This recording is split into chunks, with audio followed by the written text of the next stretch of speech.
Testing one, two, three.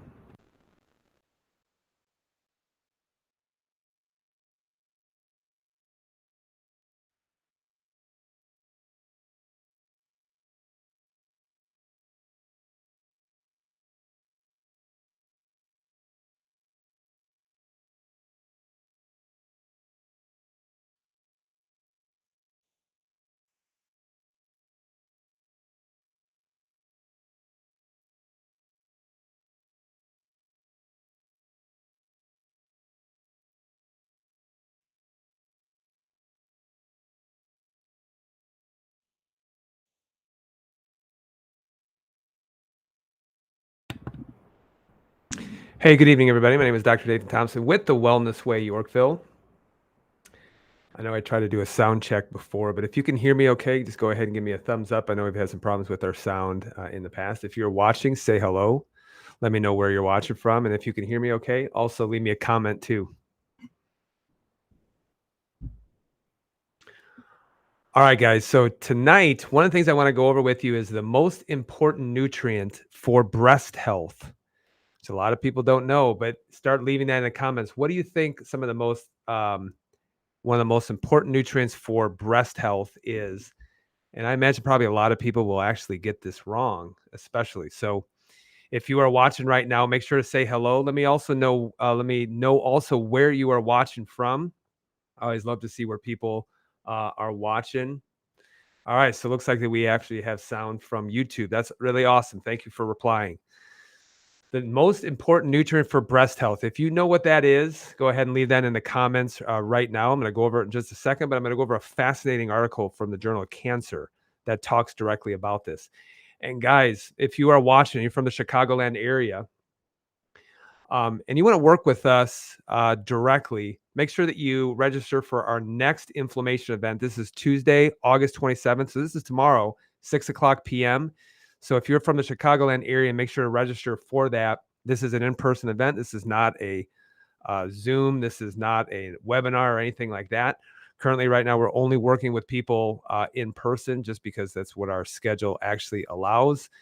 And no matter, we see people, all different kinds, are having different kinds of health problems. And we look at it from a different perspective, guys, which is what's just beyond me, is that you have some people who, if it's not medical, then you can't look at it from a different perspective. And consequently, too, you also have people who, if it's not natural, you can't you shouldn't do it. And we kind of take a middle of the road approach, because are there times where I would go on a medication? Yes, absolutely. But I'm doing everything I can to make sure I don't have any of those fires. But sometimes we tend to take it a little bit too far, especially. So when we look at your problems from a different perspective, that's when we start that process at that inflammation event. So guys, if you go to our link tree, which you'll find on Instagram, YouTube, Rumble, you'll see in the description below, you can actually go to that link tree. And one of the first things that you see is to register for that inflammation event. You'll see it circled right there, and it'll take you to Eventbrite, and you can register for that inflammation event if you're from the Chicagoland area.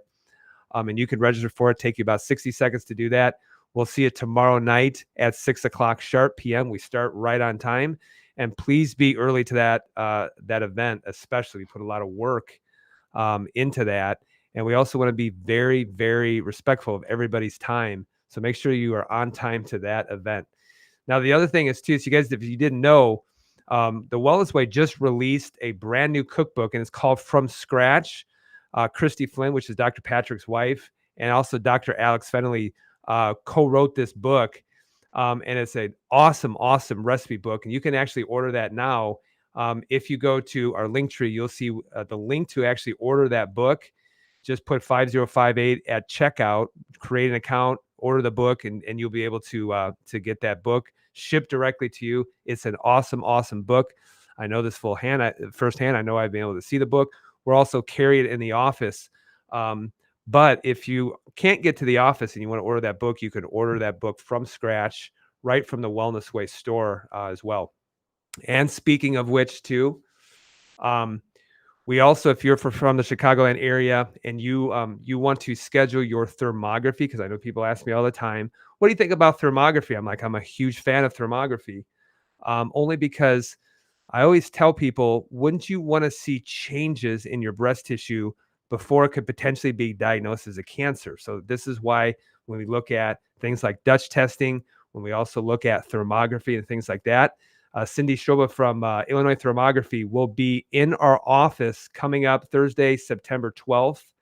Rather than reach out to me, just make sure you put pause on the screen. If you're going back watching the replay, you can call Cindy at 815-482-6224. And you can also schedule that thermographic session in our office on Thursday, September 12th. So I know we always have people who come in, and it's important to establish a baseline. And that way, if you see any kind of changes, then one of the things you can do is they could recommend a follow up. Yes, they may actually recommend further testing, whether it's MRI or whether it's mammography or something like that. But that can be a good first step, just to see what is changing within the actual breast tissue, which actually what I'm going to be talking about today, especially. So schedule your thermography. And I know people reach out to me and they're like, where can I find a thermography? Just type in a Google search engine thermography, and you might be able to find one that's going to be just right in your back door or right in your backyard. And so Thursday, September 12th, Cindy from Illinois Thermography will be here in our office offering thermography. So make sure that you call her and get scheduled for that today. Okay. Now, in the meat and potatoes of what I want to go over today, the most important nutrient for breast health. Okay. What's the most important nutrient for breast health? That's one of the things that I want to answer this question with you. And I'm going to show you some unbelievable research to get you to understand actually why and help see things from a lot different perspective. So what's the best nutrient for the breast? And the answer is iodine. It's actually iodine. I'm going to explain to you why here in just a second. I'm going to take you to a journal, the Journal of Cancer. This was about 7 years ago. And here's what they say, and this will actually help to justify why I think iodine is one of the most important nutrients for breast health, especially. Title of it is Changes in Dietary Iodine Explains Increasing Incidence of Breast Cancer with Distant Involvement in Young Women. By distant involvement, we talk about metastasis and things like that. So here's what they say in this article in the Journal of Cancer from about 7 years ago. The incidence of breast cancer with distant involvement at diagnosis is increasing in young women, aged 25 to 39, possibly at an accelerating rate as previously demonstrated by Johnson et al. Or Johnson and other people. What they go on to say is there have been explanations proposed in several letters, including vaccination, advanced age at first pregnancy, as well as folate supplementation. And they go on to say, however, these explanations have not been particularly satisfying. And one of the reasons why is because if you look at science, they're looking at one thing in order to cure one thing. And in fact, this is why we always talk about the Swiss watch principle, is that there's multiple factors involved with the body trying to adapt to specific things. So they go on to say this. Well, what is causing this increase in breast cancer in women? And they talk about the role of iodine in it. So here's what they say. Iodine deficiency has been proposed to play a causative role in the development of breast cancer. Dietary iodine has also been previously proposed to play a protective role in breast cancer, to a large degree based on increased iodine consumption of dietary iodine in Japanese women, having an exceptionally low incidence of breast cancer. What's interesting is if you look at Japan, look at Japanese women, they have a high amount of iodine consumption, but they also have a very low amount of breast cancer as well. Okay. Now, here's what's interesting. Furthermore, emigration of Japanese women and adopting a Western diet is associated with higher breast cancer rates. Okay. So what's interesting is once they emigrate away from Japan, they come to the United States and adopt our Western diet, then the amount of breast cancer continues to go up. This is why when you ask most people, hey, are you supposed to get fatter as you get older? Most people would say, yep, you're supposed to. But there's research out there from Okinawa that actually shows that men who have an Okinawan lifestyle or the traditional Okinawan diet actually get leaner as they get older. Okay. But as soon as they adopt a standard American diet, then they start taking on the characteristics of everybody that eats the standard American diet, which they get heavier as they get older as well. They go on to say this: in animal models of breast cancer, iodine in supplement or seaweed form has demonstrated beneficial effects in suppressing breast cancer cell and tumor growth.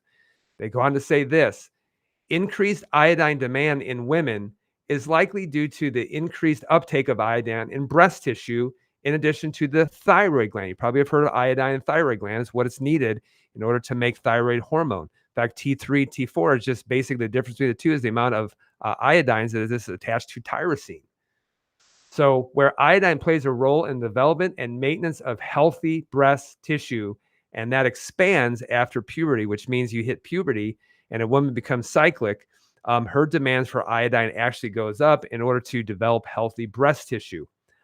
Now, iodine deficiency is associated with fibrocystic breast disease. So, if you have a woman with very dense fibrocystic breasts, this can be due to directly an iodine deficiency. Fibrocystic breast disease affects at least 50% of women of childbearing age and is associated with an increased risk of developing breast cancer. Studies in rats had previously demonstrated that iodine deficiency results in hyperresponsiveness to estradiol. So if you think about it, your iodine needs to go up for a woman, especially when she starts her menstrual cycle. And in fact, the iodine is actually what protects against a lot of the anabolic effects of estradiol. Just remember, your breasts have estradiol receptors, and that's why your breast tissue changes during your menstrual cycles, why your breast tissue changes during pregnancy. So all of those things change that, and it can become very hyper responsive if there is some kind of iodine deficiency. Okay. Now they go on to say this: comparisons of the National Health and Nutrition Examination Survey showed a significant decrease in urinary iodine levels in the overall population during the period of 1988 to 1994, as compared to the period of 1971 to 1974. The initial urinary iodine levels were reduced by more than half during the period of 1988 to 1994. Increased from 2.6 during the period of 1971 to 1974 to 14.5% in 1988 to 1994, representing a 5.6 fold increase. For young women of childbearing age of 15 to 44, there was almost a fourfold increase in iodine insufficiency, with almost a sevenfold increase in the number of pregnant women also fitting this description. So basically what they're saying is in the span of about 20 years or so, or a little, about 20 years, they're seeing a huge increase in iodine insufficiency across many different populations. So this is the thing, guys. I'm going to show you this in just a second. The amount of iodine that they recommend, the RDA, is woefully inadequate, and that's just to prevent a goiter. Okay, so the observed drop in urinary iodine in young women, as well as the general population since the 1970s, is presumably due to the removal of iodine from bread and substitution with bromine as a flour conditioner during this period of time. I'm going to show you that in just a second. Bromine, a suspected carcinogen, may further exacerbate iodine insufficiency since bromine competes for iodine uptake by the thyroid gland and potentially other tissues, for example, the breast. Okay. Now, I'm going to take you back to high school chemistry, and I may give you a heart attack. I had a lot of high school chemistry, a lot of college chemistry, a lot of post-grad chemistry, way more chemistry than years and years of it. But this is the periodic table of elements. And if you look at the periodic table of elements, you see that they are in those columns. They're in the columns because they're very similar. Okay. So if you look in this column over here, these are known as the halides. And bromine, which is right here, is considered the bully of the halides. So look at this: fluorine, chloride, bromine, iodine, all these within the same category, and they're very chemically similar.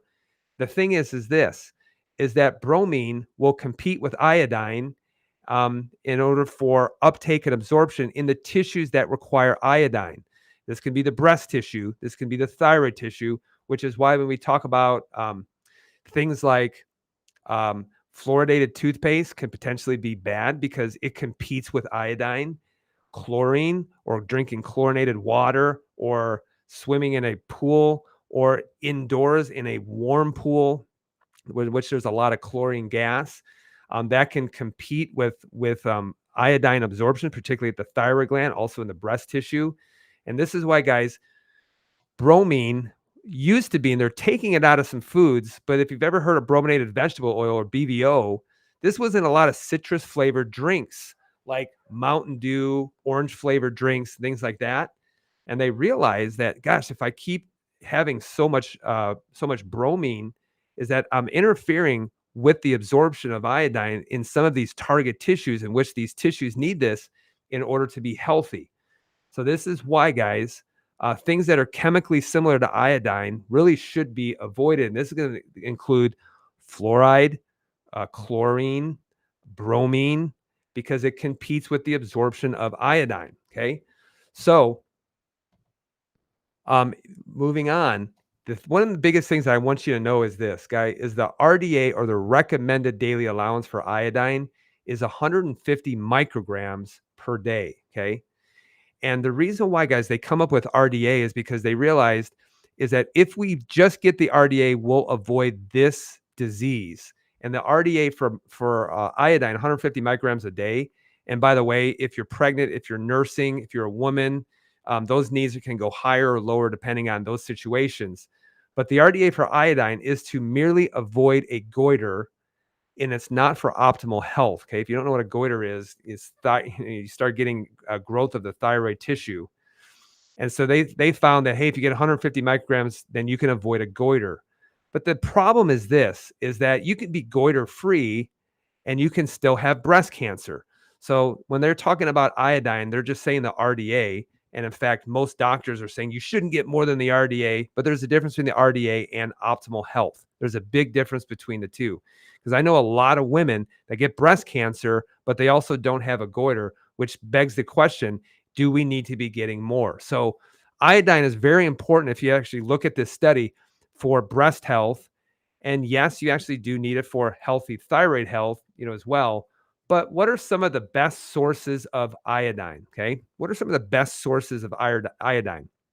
Shellfish, fish in general, kelp, eggs, organ meats, and probably the best fruit that you can get iodine from is actually strawberries. And yes, there are certain types of flours and stuff that can directly interfere with iodine absorption. One of them is cassava flour.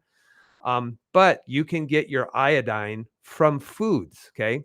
This is always what I ask people, because if you look at organ meats, I'll ask people too, after we put them on liver for X amount of time, I'm like, are you willing to eat liver? And they're like, no, I don't want to eat any organ meats. I'm like, great. Well, you can just take it in a pill form then as well. So what is some great sources of iodine? Those are the food sources. But if you don't want to eat, if you're eating the standard American diet, then watch out, because chances are, I know that you're not getting iodine, especially since doctors now, they tell you to avoid salt as much as possible, which salt is iodized. Yes, it is. But this is why the Wellness Way, our stance is that actually things like Himalayan pink salt and sea salt are actually going to be better for you, because you should be getting your iodine from dietary sources. But for those people who are deficient in iodine, which I'm going to tell you probably a lot of you are, yes, you can order iodine with kelp. Okay. If you just go to store.thewellnessway.com, same with, getting the From Scratch cookbook. If you go in and enter in 5058 at checkout, that will authorize permission to be able to get that. And literally, it's about 1 drop of iodine per day will give you about 500 micrograms of iodine, which is a lot more, about 333% of your RDA, which is actually what most people need. And if you've noticed, you're seeing a lot more breast cancers take place in women, and we're aware of that. But I will also tell you this: more women die of cardiovascular disease than die from breast cancer. The only reason why you don't know that is because it doesn't get as much play in the media, and especially coming up in October. So you can order iodine with kelp and start getting some extra sources of iodine. And we always say this: get it from diet. Try to get it from diet, which is shellfish, fish, kelp, eggs. Eggs are a great source of iodine. Organ meats, great source of iodine. And the fruit that has the most amount of iodine is going to be strawberries as well. Okay. Now, we always are encouraging healthy eating. And I know there's a lot of medical doctor influencers and things like that. I actually removed a slide just because I had a slide of a person who just absolutely bashes what we do. And I will tell you this, I removed it because I'm like, I don't think it's appropriate. People probably go and try to bully him. But I will tell you this, the man has the eyes of a demon. He just doesn't look right. Anything that's healthy or anything that's natural, he's got a real problem with. And he's all about medication, medication, medication. Okay. So we want you to have a great lifestyle. And that's why we came up with a from scratch book. This is a great cookbook. And you can just, if you go to Linktree, you can order that right away and get it shipped to your house within the next week or so and get that cookbook. Because we always tell people is we don't want you on a supplement for the rest of your life. We want you to handle this with good lifestyle, especially. Okay. Now I know I'm going to get this question from someone either now or, down the road, but Dr. Nate, I've heard that if you have a thyroid condition and you take too much iodine, you're going to make too much thyroid hormone. That's not the case. All right. Your body doesn't make too much hormone. Just like it doesn't make too much estradiol, it doesn't make too much testosterone, things like that. You have an on and off switch inside your body. It's called your hormones. You have a pituitary gland that knows when to turn it on and turn it off. So when people say, "Oh, if I have a thyroid condition like Hashimoto's and I take iodine, it's going to cause more Hashimoto's," no, it's not. Okay, you won't make too much thyroid hormone if you take iodine because anyone who's got hyperthyroidism, it's an autoimmune condition. Okay, that's an autoimmune condition, and the key is to actually figure out why the immune system is going haywire. It has nothing to do with you consuming too much iodine.